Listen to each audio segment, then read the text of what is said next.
살다 보면 비난하는 사람 되게 많을 거예요. 그거의 공통점이 뭐냐면 이유 없이 날 비난해. 날 잘 알지도 못하면서. 그가 나를 우습게 보는 이유는 그 사람의 수준이 딱 그 정도이기 때문이에요. 그 사람들한테 일일이 다가가서 이해시키려고 하고 설명하는 노력은 다 쓸모없어요. 그럴 때 이렇게 생각할 수 있다면 분노되는 지점에서 이겨낼 수가 있어요.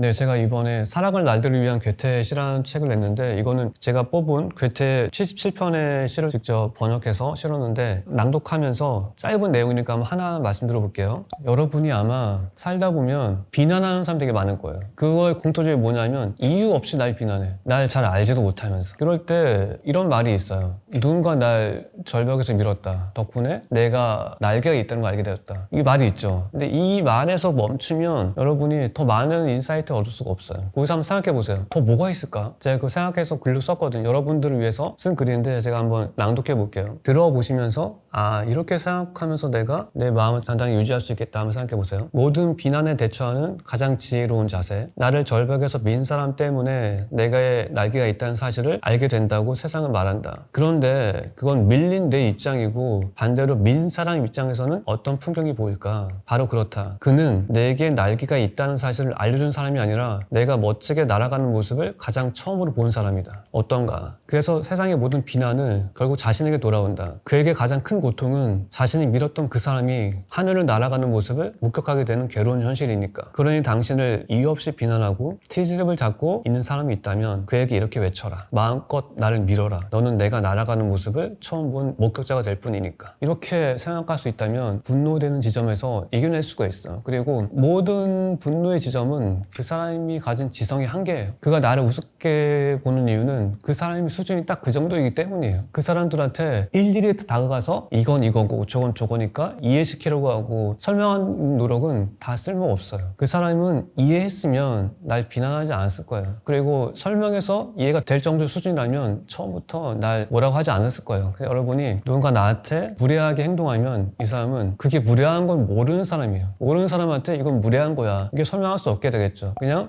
이 사람은 아직 삶에서 정중한 게 뭔지 모르는 사람이구나. 전 그래서 무례한 사람 만날 때 오히려 더 정중하게 돼요. 왜냐하면 그 사람한테 정중함의 가치를 알려주고 하는 목적도 있지만 가장 중요한 거는 이 사람한테 내가 무례한 행동을 당하고 아픈 내 마음이 더 다치지 않을 수 있게 정중하게 대하는 거예요. 내가 나의 마음을 지킬 수 있게. 여러분들은 세상을 살면서 무례함을 겪거나 이유 없이 비난받거나 혹은 악플을 당했을 때 이 사람의 생각은 이 사람의 지성의 한계가 여기까지구나 라고 생각하시면서 내가 이 사람을 그냥 스쳐야 되겠다. 왜냐하면 내가 설명해도 이해될 수 있는 부분이 아니니까 그렇게 생각하시면서 스치면 좋겠어요. 전 그래서 일상에서 이런 일 겪어요. 여러분도 아마 자주 겪을 텐데 좁은 길에서 이렇게 서로 마주 오면 두 사람이 이렇게 피해가면서 걸어야 되잖아요. 저도 마찬가지 그런 일이 있는데 저도 한번 하루는 이렇게 마주가고 있었는데 그 사람이 절대로 안 피하는 거야. 내 앞에 왔는데 제가 완전 피해고 갔는데 이 사람 그냥 쑥 지나가더라고. 전 그 사람 보면서 저 사람 뭐야? 이렇게 욕하거나 비난하지 않아요. 어떻게 생각하냐면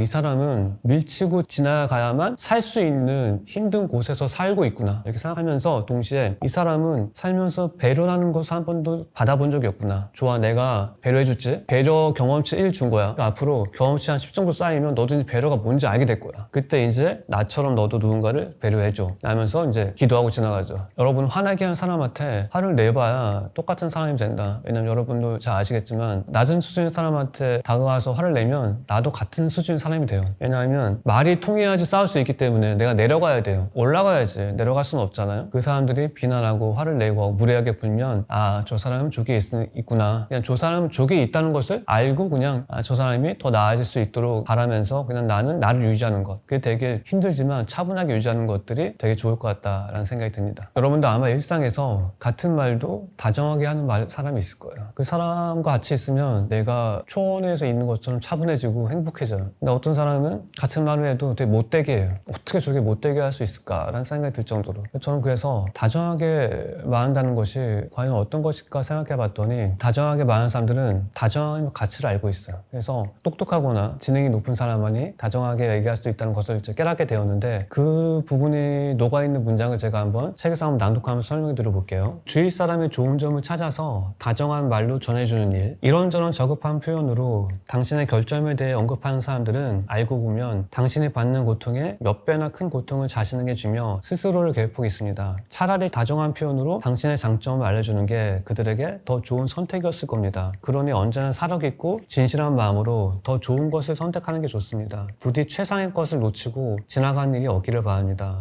괴테가 말한 것처럼 최상의 것은 다정한 것이에요. 들었을 때 마음이 따뜻해지는 것. 그것이 여러분이 괴테가 조언하는 놓치고 지나가지 않기를 바라는 것인데, 계속 얘기하면 저급한 표현은 자신의 낮은 수준을 증명하는 행동입니다. 그러니 타인의 장점을 찾아 가장 다정한 표현으로 알려준다는 괴테의 조언을 가슴에 새기면 좋겠습니다. 여러분이 타인의 장점과 격려할 부분, 배울 부분 이런 것을 찾아서 다정한 말로 얘기해준다는 게 이 과정이 말은 쉽지만 굉장히 어려워요. 내가 저 사람이 뭘 잘하는지 볼 수 있는 안목이 있어야 되고, 내가 본 안목, 느낀 것을 말과 글로 표현할 수 있는 표현력이 있어야 되고, 표현할 때 이 사람한테 진심을 전할 수 있는 내 진심과 마음이 있어야 되고, 이 세 가지가 없는 사람은 다정한 말을 할 수가 없어요. 그래서 제가 처음에 얘기했듯이 다정한 왜 지능이냐면 듣기 좋은 그런 말이 아니고 정말 이 세 가지 재능이 없으면 할 수 없는 일이기 때문에 작년부터 제가 계속해서 글쓰기와 독서 강조하면서 마지막으로 필사를 강조하는 이유가 여기에 있어요. 여러분이 다정한 언어, 그리고 표현력, 문해력, 그리고 내가 영감을 찾아내는 안목 이런 거 기를 내면 선물 받듯이 그냥 받는 게 아니고 내가 쓰고 반복하고 머리에 담고 내재화하고 체화하고 그러면서 반복한 세월이 나한테 주는 선물이거든요. 그래서 여러분들이 살아갈 날들을 위한 괴테의 시를 필사하시면서 지혜로운 말씀들을 내면에 담았으면 좋겠습니다. 삶이 복잡해지면 행복도 복잡해지는 것 같아요.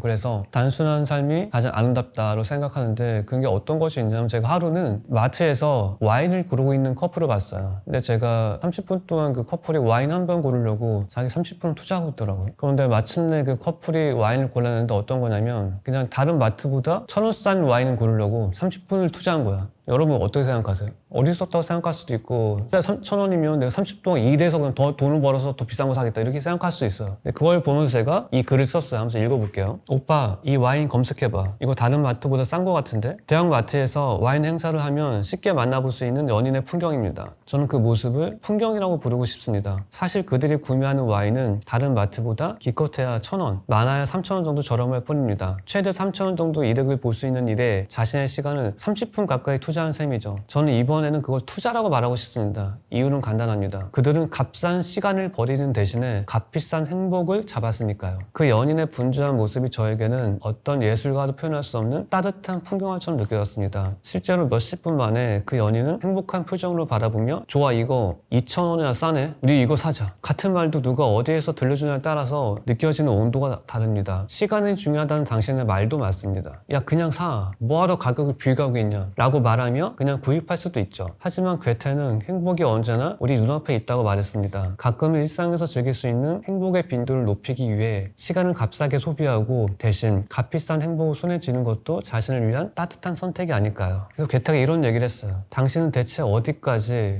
헛되이 헤맬 생각인가요? 부디 여길 보세요. 좋은 것은 언제나 당신 가까이에 있습니다. 행복은 언제나 그대 눈앞에 있으니 이제는 그걸 붙잡는 방법만 배우면 됩니다. 이걸 보면서 저는 단순한 삶이지만 이 연인은 1시간 투자 일하는 것보다 더 비싼 행복을 값싼 시간을 소비한 덕분에 얻게 되었죠. 여러분들도 그걸 찾아보시고 복잡한 것만이 능사는 아니다, 이런 것을 여러분이 아셨으면 좋겠네요.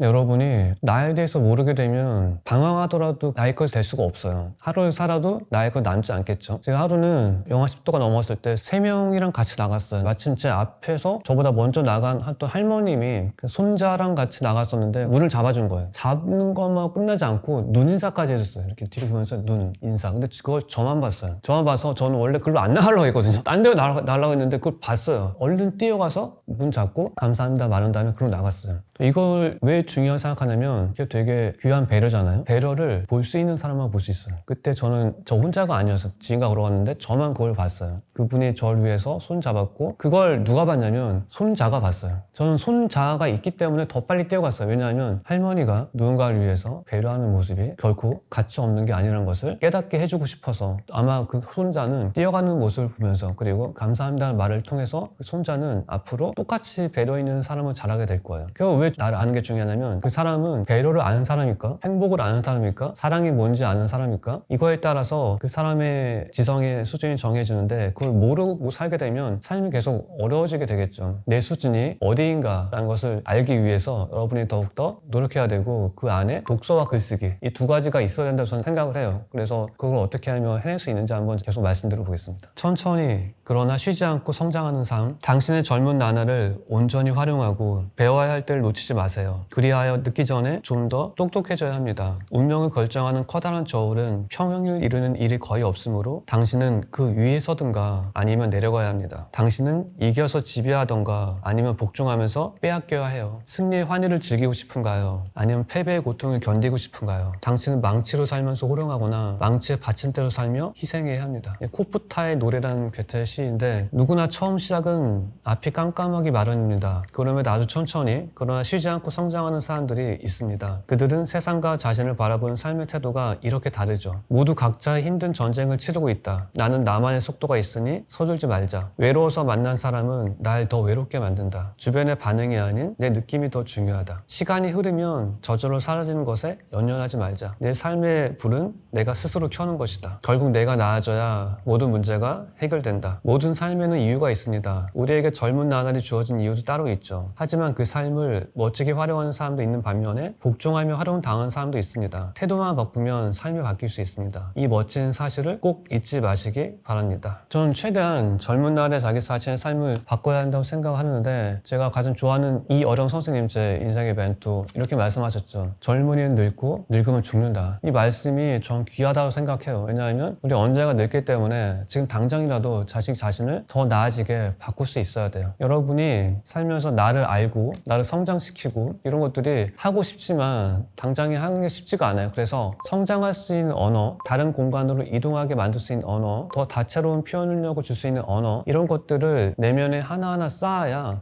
필요할 때 끄집어낼 수 있거든요. 우리가 끄집어내지 못하는 이유는 내 안에 재료가 없기 때문에 끄집어낼 수가 없는 거예요. 여러분이 더 많이 차곡차곡 채우면 좋겠다. 내가 젊었을 때 그렇게 생각했다면 내 인생이 얼마나 달라졌을까? 나는 왜 그렇게 생각하지 못했지? 통탄의 눈물을 흘리는 분들이 많이 계시거든요. 그래서 여러분이 글쓰기, 독서를 하시면 좋겠는데 독서도 제가 여러분들께 추천하는 책이 괴테와의 대화 이 책을 추천하는데 저는 지난 15년 동안 괴테 책만 읽었어요. 1년에 한 권씩. 그런데 제가 15년 동안 책을 한 80권 썼죠. 읽은 것보다 더 많이 쓴 거예요. 여러분이 이렇게 읽으면 더 많은 것을 끄집어낼 수 있고 배울 수 있고 그리고 생산해낼 수 있고 창조할 수 있어요. 저는 소비자의 삶이 아니고 창조자의 삶이 되기 위해서 어떻게 책을 읽으면 좋을까라는 말씀 드리고 싶은데 전 여러분들께 책을 다 읽었다는 안도감, 성취감에서 벗어나면 좋겠어요. 다 읽은 건 하나도 안 중요해요. 다 읽은 것보다 오늘 내 눈을 멈추게 만든 문장이 뭘까? 그 질문을 품고 있으면 좋겠어요. 제 한국에 있는 멘토는 이어랑 선생님이고 외국인은 괴테예요. 우리는 다 어떻게 독서하냐면 다 읽었다는 만족감이 아니고 내 눈을 어떤 문장이 멈추게 했냐 이걸 제가 보면서 독서하거든요. 왜냐하면 내 시선을 멈추게 했다는 것은 뭘 의미하냐면 글이 나를 경탄하게 만들었다는 것을 의미해요. 경탄은 또 뭐냐면 내가 말과 글로 설명할 수 있고 내가 이해할 수 있는 것만 경탄할 수 있거든요. 내가 이해한 부분이 이거구나. 처음에 얘기했지만 내 수준을 또 알게 돼요. 내가 이해한 글이 곧 내 수준이니까 여러분들이 책을 다 읽지 말고 그냥 아무 페이지나 펼치면 돼요. 읽으면서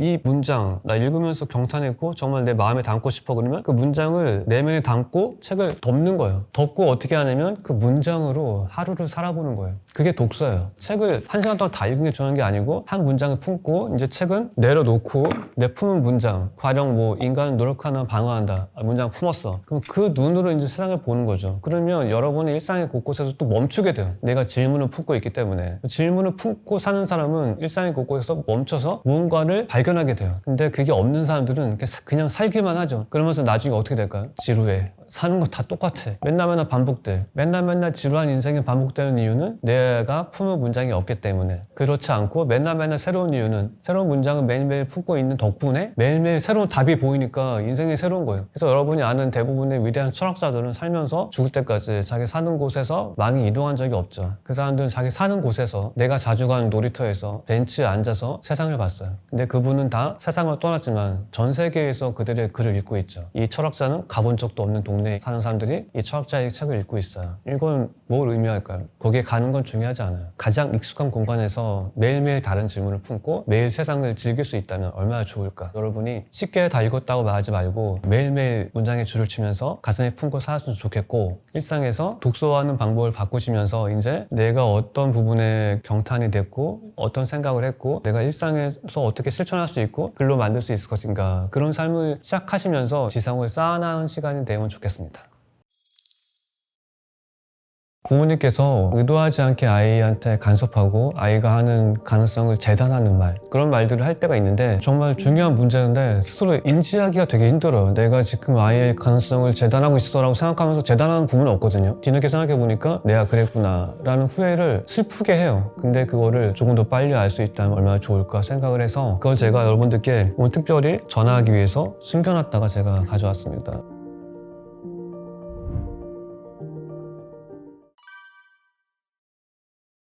부모님께서 의도하지 않게 아이한테 간섭하고 아이가 하는 가능성을 재단하는 말, 그런 말들을 할 때가 있는데 정말 중요한 문제인데 스스로 인지하기가 되게 힘들어요. 내가 지금 아이의 가능성을 재단하고 있어 라고 생각하면서 재단하는 부분은 없거든요. 뒤늦게 생각해보니까 내가 그랬구나 라는 후회를 슬프게 해요. 근데 그거를 조금 더 빨리 알 수 있다면 얼마나 좋을까 생각을 해서 제가 이 부분 한번 읽어볼게요. 아이를 멈추게 하는 말, 아이를 움직이게 하는 말, 아이를 위한 모든 질문은 아이를 시작하게 해야 한다. 실천과 변화를 이끌어낼 수 없다면 어떤 멋진 질문도 아무런 소용이 없다. 그건 틀렸어. 이 말은 폭력적이다. 그 말을 듣는 순간 아이는 매우 다양한 부정적 생각에 잠기고 만다. 틀렸다라는 말을 자주 듣고 자란 아이는 사람들 질문에 모릅니다 라고 답할 가능성이 높아진다. 어차피 또 틀렸다고 할 텐데 아예 모른다고 말하자. 아이는 이런 생각만 하며 스스로 생각하는 것을 멈출 것이다. 그런 방식으로는 부모가 아무리 좋은 메시지를 줘도 아이는 결코 받지 않는다. 이럴 때는 아이의 행동과 생각을 자극할 수 있는 말로 접근하는 게 중요하다. 네 생각은 틀렸어 라는 말이 아닌 네 생각은 옳지 않아가 좋다. 틀렸다는 표현은 상황을 강제로 종료하는 느낌을 주기 때문에 이런 말을 들은 아이는 다른 생각을 할 여지를 갖지 못한다. 하지만 옳지 않다는 표현은 아이가 스스로 이런 질문을 할 수 있게 한다.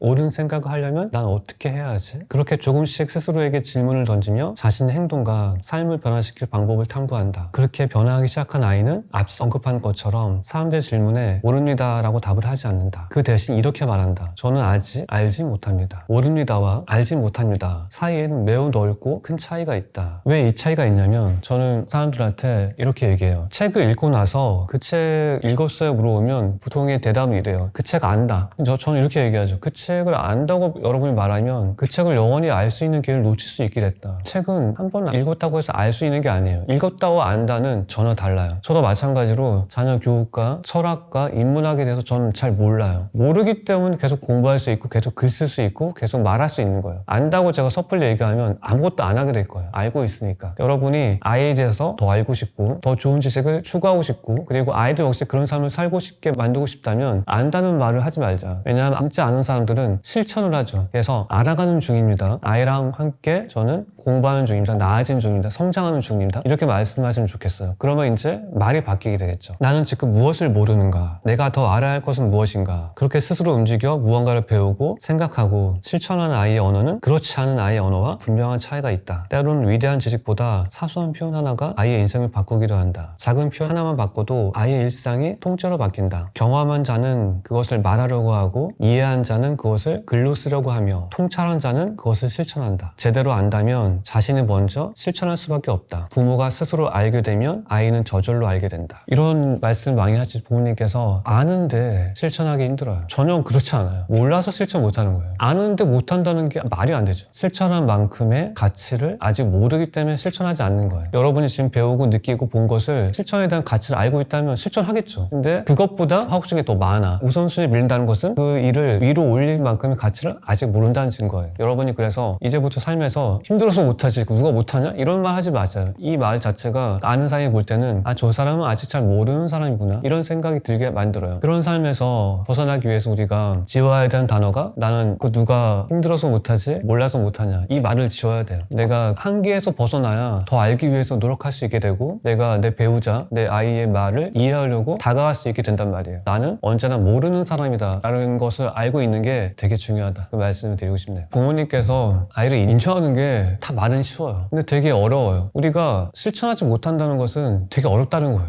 인정, 격려, 칭찬 이게 되게 어려운 거예요. 왜 어려울까요? 인정하려면 어떻게 해야 될까요? 아이를 믿으려면 어떻게 해야 될까요? 저는 인생을 살면서 세 사람만 날 믿어줘도 나는 내 꿈을 이룰 수 있다고 생각해요. 부모님이 2명 있다면 두 사람이 날 믿으면 벌써 3분의 2는 날 믿기 때문에 성공할 수밖에 없어요. 근데 그 믿음이 왜 힘들까? 믿음이 왜 힘드냐면 그 믿음이 좋다더라 해서 믿는 거짓 믿음은 언제나 파괴돼요. 근데 진짜 믿으려면 어떻게 되냐면 내가 믿을 만한 근거를 아이의 삶에서 발견할 수 있어야 돼요. 내 애 이것만큼은 믿을 만하지. 이것만큼은 정말 어디 내다도 대견해. 부모인 내가 봐도 경탄스러워. 부모가 아이의 삶에서 믿을 만한 구석과 지점을 발견할 수 있는 안목이 있어야지 믿을 수 있어요. 역시 마찬가지. 아이를 인정하는 것도 인정할 수 있을 만한 부분을 내가 찾아야지 인정할 수 있지. 모르는데 내가 어떻게 이걸 인정할 수 있고 또 말로 전해줄 수 있겠어요. 발견하지 못하니까 모든 것이 다 허사가 되는 거예요. 그래서 제 여러분들한테 더 많이 항상 강조하는 게 아이의 인정할 부분을 찾으려면 아이의 장점을 찾아야 되겠죠. 단점은 지나가는 아저씨도 내 아이를 한 번만 다 알 수 있어요. 이 아이는 이게 단점이고. 근데 장점은 간절함을 갖고 있는 부모님만 볼 수 있어요. 하루 종일 봐야 되기 때문에 내 아이의 장점이 무엇인지 꼭 찾아주고 싶으니까 여러분들이 이 마음을 갖고 있으면 좋겠어요. 내가 정말 내 아이한테 도움이 되고 싶다. 이 마음을 갖고 있으면 장점을 결국 찾게 돼요. 그렇게 여러분들이 내가 뭘 받느냐 뭘 보고 내 안에 뭘 담을 수 있냐에 따라서 완전 상황이 달라져요. 아까 처음에 얘기했죠. 어떤 사람은 뭔가 같은 에피소드 중에서도 긍정의 에피소드를 활용하고 어떤 애는 변명의 에피소드를 활용해. 그럼 이 전자 후자 이 아이는 활용할 수 있는 부모님의 말에 아래서 자라는 아이와 그걸 못하는 아이와 그게 얼마나 큰 삶의 차이가 날까요? 이거 여러분 생각해보면 되게 까마득할 거예요. 지금까지 그렇게 못했던 게 되게 아쉽고. 근데 부모님의 말은 놀라운 마법을 갖고 있기 때문에 지금 당장 바뀌어도 아이는 금방 바뀌어요. 이걸 내 아이가 금방 이해하고 변화할 수 있을까? 라는 질문의 벽 자체를 없애버리세요. 그냥 지금 당장 실천해보자. 저는 부모의 시작은 아이의 기적이다. 이렇게 꼭 말씀드리고 싶네요. 아이 생각에 시동을 거는 3단계 질문법이 있는데 제가 부모의 질문력의 가장 앞부분에 배치를 했어요. 질문 3단계를 1단계, 2단계, 3단계 나눠서 말씀드려볼게요. 1단계는 세상에 사소한 질문은 없다. 가끔 질문이 중요하다고 하면 부모님께서 이런 질문은 좀 보잘것없는 것 같은데 이것도 질문이 될까요? 그러는데 세상에 사소한 질문은 없고 쓸데없는 질문은 없어요. 여러분의 질문은 모두 다 소중해요. 왜냐하면 내 아이를 사랑하는 마음에서 나왔기 때문에. 마음은 높고 낮음이 없고 무조건 아름다운 거니까 하시면 돼요. 이럴 때 부모는 왜 자식을 사랑하는가? 이런 질문도 여러분이 한번 해보면 좋아요. 왜냐하면 이게 당연하다고 생각했잖아요. 세상에 당연한 건 없어요. 부모는 왜 자식을 사랑할까? 우리는 왜 먹어야만 살 수 있는 걸까? 안 먹고 살 수는 없는 걸까? 당연한 것을 물어보면 아이는 그걸 생각하면서 당연한 것이 당연한 게 아니었구나 라는 것을 알게 돼요. 이 당연한 것들의 안에 여러 사람들의 노력과 사랑이 있었구나는 것을 알게 돼요. 밥 먹을 때 아이들이 밥을 안 먹으면 농사짓는 아저씨가 와서 혼낸다. 근데 그러면 밥 먹나요? 모르는 아저씨를 얘기하면 몰라요. 모르는 아저씨야. 농사 짓는 아저씨는. 그럴 때 이렇게 물어보는 거예요. 네가 이 밥을 안 먹고 버리면 이 쌀은 어떻게 되는 걸까? 그럼 이제 생각하게 돼. 과정이 어떤 거냐면 농부 아저씨가 땀 흘리면서 벼를 기르는 과정, 다 추수한 것을 이동하기 위해서 운반하는 과정, 운반해서 쌀로 분류하고 분류한 것을 마트에 진열하고 진열한 것을 부모님께서 사기 위해서 일했던 과정까지. 네가 이거 버리면 그 사람들의 노력이 다 사라지는 거야. 네가 다 없애버리는 거야. 얼마나 많은 사람들이 하나를 만들려고 과정에서 노력했는데 네가 그냥 버리면 다 없어지는 거야. 이렇게 질문을 한다면 아이가 조금 더 받아들일 수 있겠죠. 그 질문이 되게 중요하다. 그래서 사소한 질문 없다는 것에 하나 더 말씀드리면 모든 질문은 아이가 이해하기 쉽게 해줘야 돼요. 이런 게 있어요. 아이한테 너는 세상에서 가장 맛있는 음식이 뭐야? 여러분도 한번 스스로 물어보세요. 내가 가장 세상에 좋아하는 음식이 뭐지? 쉽게 안 나와요. 쉽게 안 나와서 그냥 다 좋아. 그럼 너 좋아하는 거 이렇게 얘기한단 말이에요. 이럴 때 이렇게 얘기해주면 더 쉬워요. 네가 만약에 3달 동안 외국으로 어학연수를 갔어. 근데 오늘 귀국했어. 지금 가장 먹고 싶은 게 뭐야? 이렇게 물어보면 대답 바로 나오죠. 떡볶이, 짜장면, 짬뽕 바로 나온단 말이에요. 부모님이 아이가 이해할 수 있게 쉽게 너 어떤 음식 가장 좋아해? 그러면 이해하기 쉽지 않아. 말하기 쉽지 않단 말이에요. 바꿔서 변주하면 아이가 새학기가 되면 친구를 만나죠. 친구 만나고 들어가면 이제 부모님은 걱정도 되고 궁금하기도 해. 친구 많이 사귀었어? 그 친구 어떤 친구야? 이렇게 물어보게 된단 말이에요. 근데 그 질문이 좋지 않아요. 친구 많이 사귀었어 그러면 많이 안 사귀면 안 좋은 건가? 난 친구가 많지 않은데 되게 걱정된단 말이야. 아이 입장에서. 그리고 어떤 친구야? 그러면 또 공부 잘하는 친구 만나야 되나? 이렇게 또 생각한단 말이에요. 그 친구 공부는 잘 못하지만 내가 좋아하는 부분이 있는데 말을 못하게 되죠. 그럴 때 이제 이렇게 얘기하는 거예요. 직접적으로 물어보는 게 아니고 그 친구가 만약에 책이라면 다시 읽고 싶은 책이야? 이렇게 물어보면 되죠. 엄마 나 그 친구 여러 번 읽고 싶어. 왜냐하면 그 친구한테 이런 면이 있는데 나 그거 꼭 배우고 싶거든. 이런 답이 나온단 말이에요. 그래서 쉬운 질문은 결코 좋은 답을 얻을 수 없어요. 쉽게 나오는 게 아니고 생각해야 돼요. 제가 그래서 이 부모의 질문력 책 쓴 이유가 좋은 질문, 지혜로운 질문, 다정한 질문, 다채로운 의미를 담고 있는 질문은 생각해내기 쉽지 않아요. 그래서 제가 대신 생각해서 여기에 질문 100개를 제가 수록했거든요. 그러니까 여러분이 그대로 따라하시면서 질문하는 법을 배우시면 되고 아이랑 같이 나누시면 돼요. 두 번째는 설명할 수 없는 것을 설명하게 하자. 아이한테 죽음이란 무엇일까? 라고 질문하면 뭐라고 답할까? 심장이 멈추는 거죠. 에이 뭐 그런 질문이 다 있어. 이렇게 얘기할 거란 말이에요. 근데 죽음이란 무엇일까? 라는 것을 설명할 수 있는 사람은 이해할 수 있게 만들 수 있어요. 설명이 왜 중요하냐면 이게 정말로 중요한 내용인데 아이를 포함해서 모든 인간은 내가 설명할 수 있는 것만 볼 수 있어요. 내가 설명하지 못하는 것은 눈에서 찾을 수도 없다. 여러분 이런 사람도 있죠. 나도 저 사람처럼 세상을 보고 싶다. 같은 곳에 있지만 더 많은 것을 보는 사람이 있어요. 그 사람은 더 많은 것을 설명할 수 있는 사람이에요. 설명할 수 있는 게 많을수록 자기 삶의 천재가 될 수 있는 가능성이 높아지죠. 내가 설명할 수 있어 볼 수 있어. 그러면 이제 자꾸 아이한테 설명할 수 있는 게 많아지게 해주는 거예요. 부모님은 아이라는 존재를 일상의 곳곳에서 멈춰서 그것을 보고 관찰해서 생각하고 느끼고 설명할 수 있게 만들어주는 게 부모님의 역할이에요. 죽음이란 무엇인가 물어봤어요. 그때 이렇게 얘기하는 거예요. 아인슈타인은 같은 질문에 이렇게 답했어요. 죽음이란 아름다운 모차르트의 음악을 더 이상 듣지 못하게 되는 것이다. 이렇게 얘기해 주는 거예요. 죽는다는 게 심장이 멈춘다는 것이고 그게 뭐야 이렇게 답하는 게 아니고 아인슈타인은 죽음을 자기가 좋아하는 모차르트의 음악을 더 이상 듣지 못한다는 걸 생각했대. 우리는 또 어떻게 생각할 수 있을까? 엄마는 더 이상 초밥을 먹지 못한다는 것을 생각해. 이렇게 얘기할 수도 있고 그러니까 아이가 가장 좋아하는 주제로 게임을 하지 못한다는 걸 생각할 수 있고 단지 삶이 끝나는 게 아니고 내가 좋아하는 것들을 더 이상 못하게 된다는 것을 의미한다. 그러면 어떻게 생각할까요? 좋아하는 것들을 더 열심히 하고 내가 그동안 못했던 것들을 하기 위해서 왜냐하면 시간이 무한하지 않으니까 앞으로 이제 아이들이 우선순위를 생각하게 되고 더 열심히 살 수 있게 되는 근거를 마련할 수 있게 되겠죠. 그러니까 질문이 그냥 질문이 아니에요. 아이를 생각하게 할 수 있으니까. 그다음에 세 번째, 모든 사물에 물음표를 달자. 이 모든 것이 일상에서 당연하게 이루어지려면 부모와 아이 눈에 보이는 모든 익숙한 것을 낯설게 바라봐야 한다. 모래와 아파트, 학원과 편의점, 놀이터와 분수대 이 모든 것이 아이의 생각에 시동을 거는 재료가 될 수 있다. 물음표를 적극적으로 이용하는 게 좋다. 바다에 가면 모래는 어떻게 여기까지 오게 되었을까? 그리고 편의점에 가면 편의점에서 가장 많이 팔리는 상품은 무엇일까? 이렇게 있는데 편의점 얘기 한번 얘기해 볼게요. 아이들이 이제 학교 끝나고 집으로 갈 때 애가 갑자기 그럴 때가 있을 거예요. 엄마 편의점 가자. 많은 부모님들께서 혼낼 거예요. 또 라면 먹으려고 그러지. 집에 밥 먹어. 이렇게 얘기하죠. 그럴 때 아이가 가장 좋아하는 게 있는 편의점에 있는 라면이 있는 장소에 들어가는 거야. 같이 들어가자. 들어가서 지금 얘기했던 거 물어보는 거죠.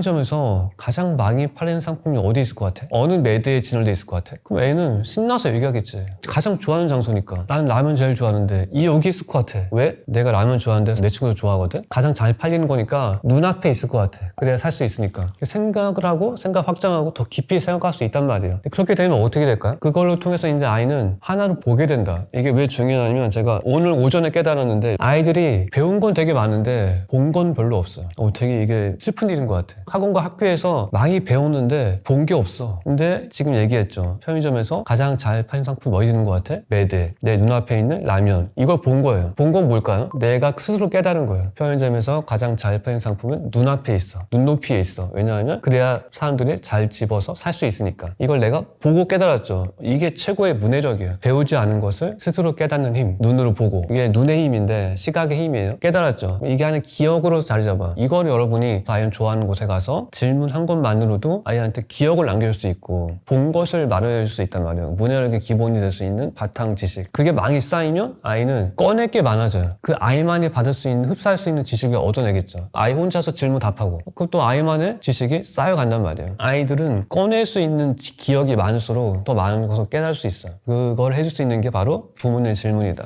그게 여기에 나왔던 모든 사물에 물음표를 달자. 편의점에 가서 라면 하나가 이런 효과를 불러일으켰을지 아무도 진짜 못했잖아요. 이렇게 여러분이 아이 생각에 시동을 거는 3단계 일상의 질문법을 적용하려면 부모님과 아이가 함께 생각을 확장할 수 있는 시간이 필요한데 가장 좋은 방법이 다큐멘터리를 보는 거라고 저는 생각을 해요. 다큐멘터리가 왜 좋으냐면 보통의 예능이나 편집된 것들은 편집이 되어 있기 때문에 의도되어 있어서 웃는 지점, 우는 지점, 환호할 지점이 따로 있는데 있는데 다큐멘터리는 지점이 따로 없어요. 지점을 내가 설정할 수 있어요. 그리고 의도가 없기 때문에 의도를 내가 부여할 수 있어요. 이건 뭘까 저건 무엇일까 질문을 시작할 수 있단 말이에요. 그래서 여러분들께서 양질의 다큐멘터리를 보면 되게 좋겠다라는 말을 제가 SNS에 올려서 공유가 10,000번 이상 됐는데 그 많은 댓글에 뭘 봐야 되나요? 본인들은 뭘 봐야 되는지 궁금해하는데 그걸 제가 여러분들께 오늘 특별히 이 채널을 통해서 숨겨놨다가 제가 가져왔습니다. 읽어볼 테니까 여러분이 아이랑 같이 보시면서 질문의 수준을 확장시키는 기회가 되면 좋겠습니다. 자, 소개하겠습니다. 넷플릭스에서 나의 문어 선생님, 그리고 Down to Earth with Zac Efron, 그 다음에 우리의 지구, 소셜 딜레마, 플레이북, 이건 12세 이상, 그다음 지구상의 위대한 국립공원, 대지의 입맞춤을, 우산혁명 소년 제국, 산호초를 따라서 작은 존재들, 셰프의 테이블, 이건 15세 이상, 물의 위기를 해결하라, 그다음 KBS,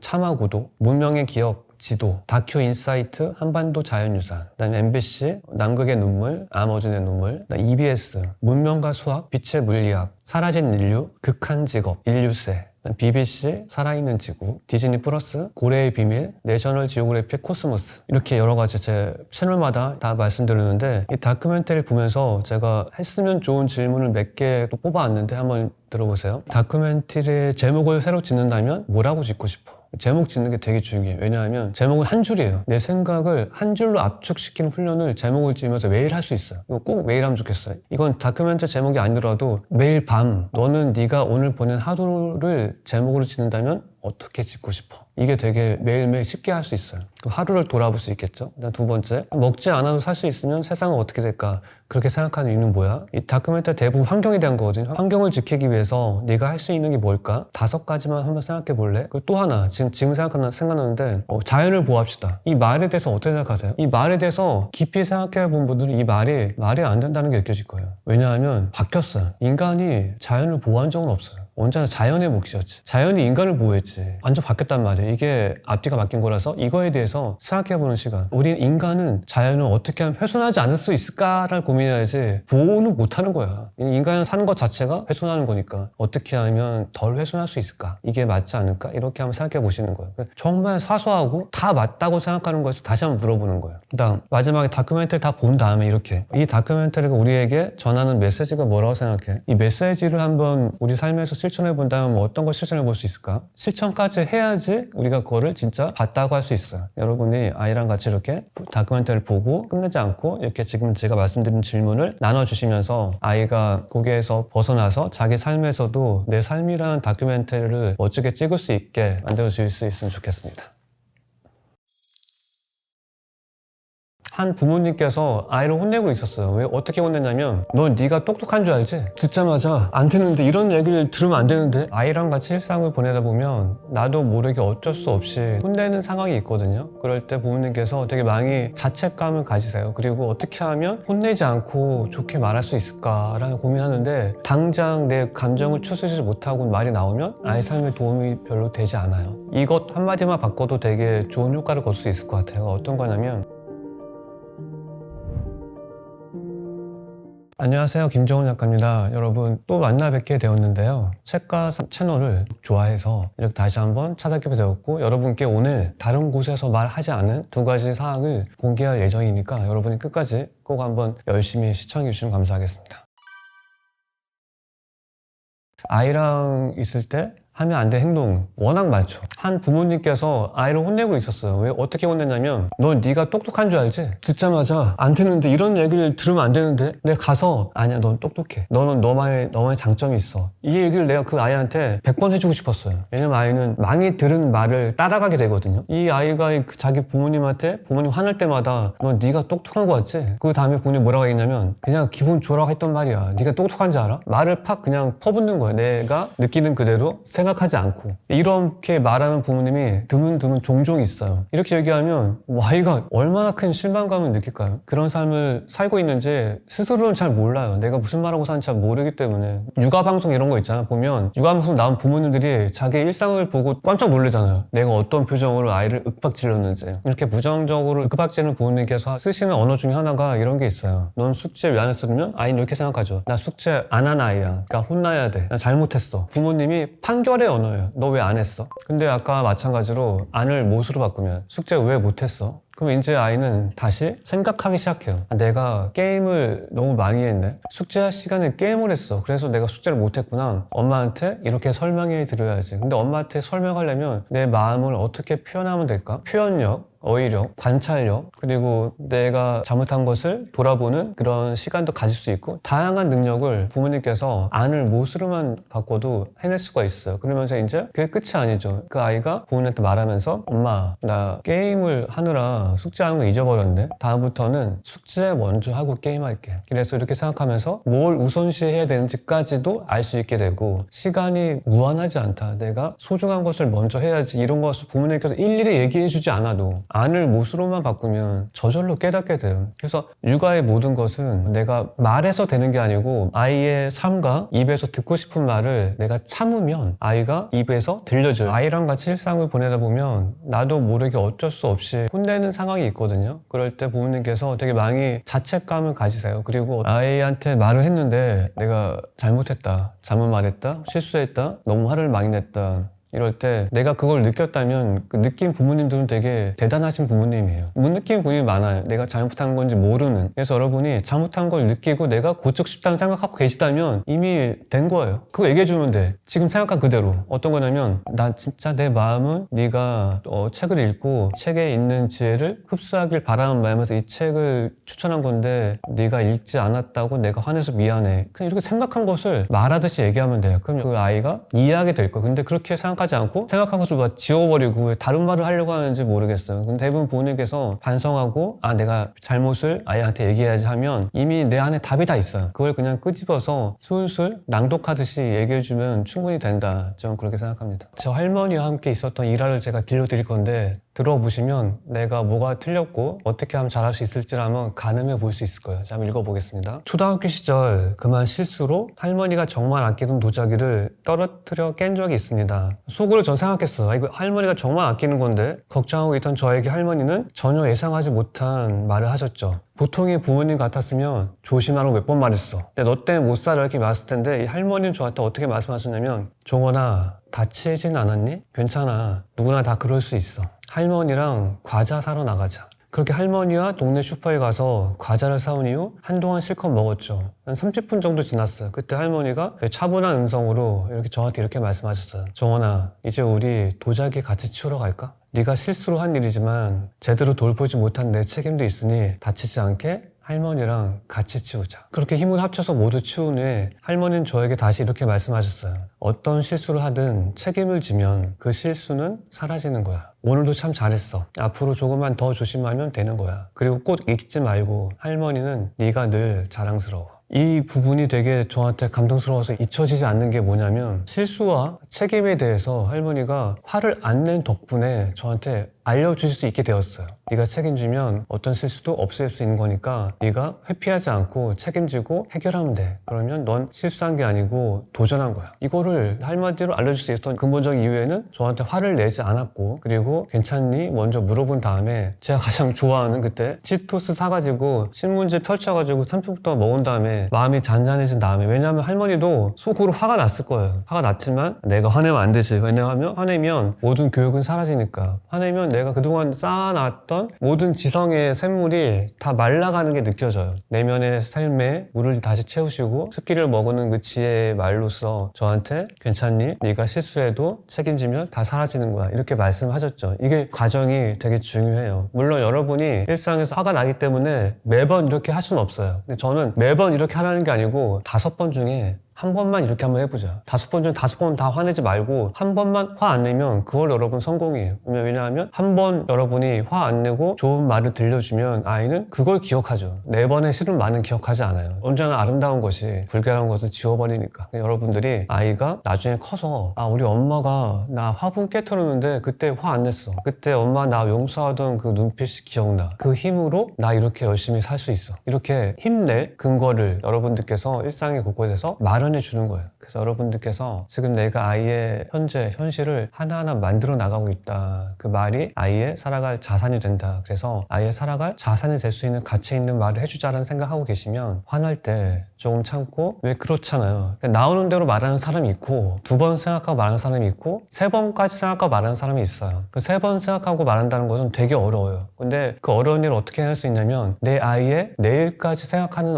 부모님들은 3번 생각할 수 있어요. 당장 내 감정을 추스르지 못하고 말이 나오면 나오는 대로 말하게 되죠. 언제나 쉽게 나온 말은 아이 삶에 도움이 별로 되지 않아요. 부모님 마음이 일상이 힘들다는 거 알고 있지만 그 힘든 것을 그대로 전해주고 싶지 않다면, 힘들지만 너를 사랑해서 나온 힘든 거라는 것을 아이가 이해할 수 있게 해주고 싶다면 2번, 3번 생각하고 말씀하시는 게 좋지 않을까 생각이 됩니다. 이게 어떤 것이냐면 제가 쭉 얘기해보면, 저는 글쓰기 30년 했고 지금까지 책을 120권 냈는데 저한테 후배 작가들이 물어봐요. 글을 어떻게 하면 잘 쓸 수 있나요? 그럼 저는 이렇게 얘기해요. 되게 중요한 거라서 늘 얘기하는데 여러분이 잘 느끼셨으면 좋겠어요. 지금 한번 네가 사랑에 대한 글을 써봐. 그런데 그 글 안에 사랑이란 단어는 쓰면 안 돼. 그런데 다 읽고 나면 사랑이 느껴져야 돼. 내가 허공에 사랑을 그릴 수 있어야 돼. 이런 거예요. 이게 어떤 거냐면 아이한테 공부해, 책 읽어, 정리해, 이렇게 하면 안 돼요. 이렇게 해서 안 되잖아요. 내가 어떤 말을 들려주는데 아이가 엄마 말 다 들었더니 아, 내가 책을 읽어야 되겠네, 공부해야 되겠네 라는 것을 아이가 스스로 깨닫게 해줘야 돼요. 이런 게 어떤 거냐면, 제가 강의를 가요. 강의 가기 전에 강의 의뢰가 들어오죠, 메일로. 제가 보통 받는 강의비에 비해서 되게 적은데 갈 때가 있어요. 근데 그 담당자들도 내가 그 비용에 안 올 거란 걸 알고 있을 거예요. 근데 저는 그럴 때 내가 원래 이런 비용을 받고 가진 않는데 한번 이번에 가겠습니다 이렇게 얘기하지 않아요. 어떻게 얘기하냐면 딱 한마디, 초대해 주셔서 감사합니다, 꼭 가겠습니다, 이렇게 얘기하면 도착해서 그 강연 담당자를 만나면 그 담당자가 저한테 뭐라고 얘기하냐면, 제가 얘기하고 싶었지만 얘기하지 않았던 말을 해요. 이런데 오시는 분이 아닌데 와주셔서 감사합니다. 내가 정말 듣고 싶은 말을 내가 하지 않고 참고 있으면 그걸 들은 사람이 저한테 들려줘요. 아이도 마찬가지예요. 내가 내 입으로 하고 싶은 말을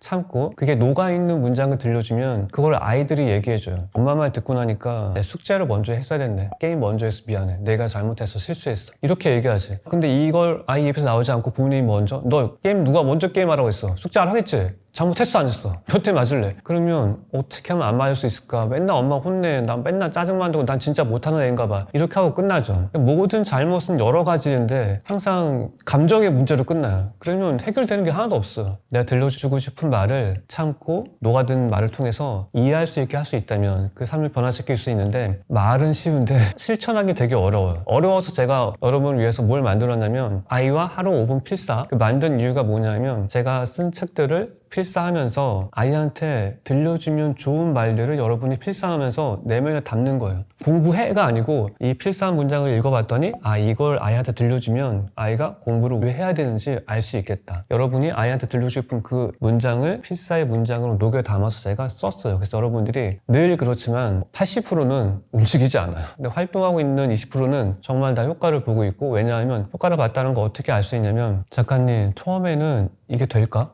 라고 생각하면서 해봤는데 하다 보니까 나중에는 엄마한테 그러는 거, 엄마 나 필사하고 등교할래. 엄마는 귀찮아 죽겠는데 엄마는 하기 싫어. 항상 문제는 부모님이에요. 근데 아이는 하다 보면 재밌어, 즐거워해요. 부모님과 같이 하는 걸 좋아하니까. 엄마만 먼저 하다가 아이가 합류하고 아이와 엄마가 하는 걸 보니까 구석에 있던 남편까지 와서 이제 뭐 하고 싶어? 나도 이제 해보자 해서 온 가족이 필사를 하게 돼요. 필사라면 어떤 좋은 점이 뭐가 있을까요? 마음을 나누게 돼요. 그리고 온 가족이 무언가를 같이 시작하고 같이 끝낸 경험을 계속 공유하게 돼요. 이게 얼마나 아름다운 풍경일까요? 하루에 잠자기 전에 혹은 아침에 일찍 일어나서 한 5분 필사하는 거 어렵지 않거든요. 마음 내는 거. 그걸 여러분 필사를 실천하면 아마 아이랑 일상 나눌 때 머뭇거리지 않고 가장 적절하게 들려주면 좋은 지혜로운 말을 들려줄 수 있을 거라 생각합니다. 부모님께서 감정적으로 뭔가 아이랑 대처할 때가 많아요. 감정적으로 댓글이나 DM으로 이때 요때 할 수 있는 말 좀 정답 좀 알려주세요 그러는데, 그런 게 물론 있죠. 근데 모두에게 다 알려줄 수는 없어요. 그래서 제가 이번에 부모의 질문력이라는 책을 쓴 거거든요. 아이랑 같이 나눈 일상에서 되게 민감한 부분에 대한 것을 질문을 통해서 생각하게 할 수 있어요. 민감한 부분은 가리지 않고 숨기지 않고 같이 생각해야 돼요. 그래서 제가 질문을 몇 개 갖고 왔거든요. 어떤 거냐면, 양체질환 세수 세수는 왜 귀찮은 걸까? 귀찮지만 꼭 해야 하는 게 또 뭐가 있을까? 이게 왜 중요하냐면 양치질과 세수는 꼭 해야 하는데 사실 귀찮은 거예요. 이걸 알려주는 거예요. 아이들은 보통 귀찮아 하기 싫어 하는데 귀찮지만 해야 되는 거야. 이렇게 얘기해야 돼. 이걸 알려주면서 또 귀찮지만 또 해야 되는 게 또 뭐가 있을까? 생각해보게 하는 거예요. 공부가 있겠죠. 독서가 있고 귀찮지만 해야 돼. 운동도 해야 하고 이렇게 얘기하면서 자연스럽게 알게 되죠.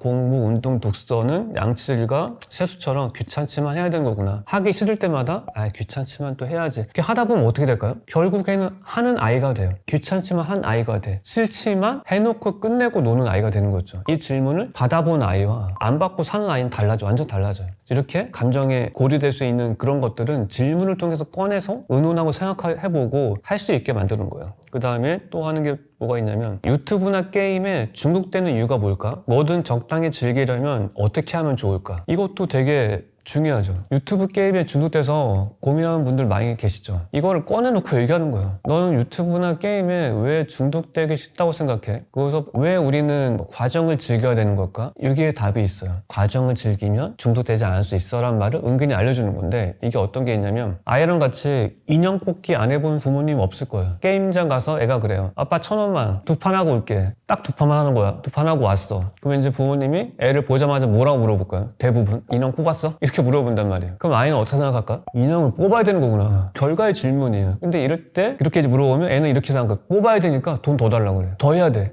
1,000원만 더. 또 혼내. 그렇게 만들어 놓고 혼을 내는 거예요. 부모의 말이 쇠사슬처럼 이렇게 연결돼 있어요. 그럴 때 만약에 이렇게 물어보는 거죠. 재밌게 즐기고 왔어? 그럼 이제 이렇게 되죠. 1,000원은 즐기고 온 대가야. 난 1,000원만큼 과정을 즐겼으니까 됐어. 집에 가. 아빠 집에 가자. 1,000원 잘 즐기고 왔어. 이렇게 부모님 말씀하시면 이제 아이 대답은 그거예요. 집에 가자. 잘 즐기고 왔어. 재밌었어. 재밌었다. 안녕 하고 갈 수 있는 거예요. 이때 이렇게 한마디가 아이를 중독에 빠질 수 있을 것인가 아닌가 결정하는 거죠. 이것도 마찬가지. 유튜브나 게임도 마찬가지. 클리어 했어? 이겼어? 이게 물어본 게 아니고 재밌게 했니? 이렇게 물어보면 중독이 되지 않을 수가 있어요. 처음부터. 근데 물론 이게 이미 중독된 아이는 쉽지 않겠죠. 그리고 처음부터 될 수는 없어요. 삶의 모든 부분에서 부모님의 언어가 다 방향이 달라져야 돼요. 왜냐하면 부모의 언어는 아이가 살아갈 인생의 정원을 구성한 거기 때문에 아이의 삶은 부모의 언어의 경로에서 벗어날 수가 없어요. 그래서 저는 늘 얘기하죠. 부모가 가진 언어의 한계가 아이가 살아갈 세계의 한계다. 그래서 아이가 살아갈 세계의 한계를 확장시키고 다채로운 세계를 만들어 주려면 부모의 언어가 다채로워져야 되고 또 부모의 질문이 더 아이의 삶을 생각을 키울 수 있는 큰 질문이어야 된다. 그렇게 저는 생각하고 있어서 여러분들이 아이랑 같이 일상 나눌 때 그런 질문을 통해서 분노하게 된 지점이 있다면 이 분노할 지점을 어떻게 하면 질문을 통해서 서로 끄집어내서 얘기하고 아이가 생각을 해야 돼요. 생각을 해야 내가 나중에 내가 이런 생각 했었는데 이땐 이렇게 해야지 저렇게 해야지 생각을 해야 플랜 A, B를 세울 수 있단 말이에요. 아이도 역시 마찬가지로 생각하게 하고 생각한 것을 부모님이 듣고 아이의 생각에 대해서 가치를 부여해 줘야 돼요. 그거 참 좋은 말이다. 그게 되겠어? 이런 게 아니고 아이가 오랫동안 생각해서 나온 부모님께 표현한 그 생각의 말에 대해서 가치 있는 것이다 얘기해 줘야지 아이가 자기 생각의 힘을 믿고 단단하게 유지시켜 나갈 수 있다. 저는 그렇게 생각이 됩니다.